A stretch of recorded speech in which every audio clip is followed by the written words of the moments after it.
අයිබෝවන් මගේ නම AAD සුනිල් සරත් අල්ගම. මා ඔබට මේ ඉදිරිපත් කරන්නේ මුහුණු හමුව කිතුණු අපේ දහම් පාසල 10 වන සංවත්සරයේ නිමිත්තෙන් කිතුණු උදානේ 2025 සදස් කවි තරඟය සඳහා වූ මාගේ කවියයි. මෙය සමුද්‍රකෝෂ විරිත යටතේ එක පාදයක් මාත්‍රා 18කින් යුතුව රචනා කර තිබෙනවා.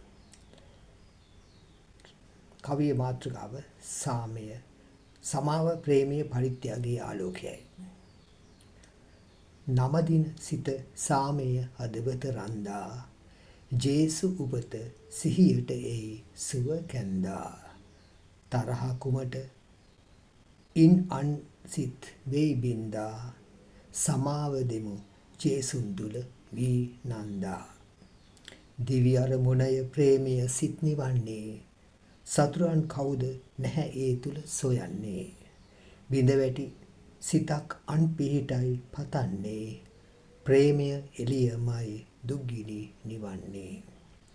දුන් දේ සුවඳ බව සෑම විට පිළිගන්න, පිහිටක් වෙන්න වාසිය ගැන නොසිතන්න. ප්‍රේමයේ සමාවද එකතුව දන් දෙන්න, නත්තල් පණිවිඩය එළියයි විහිදන්න. ස්තුතියි.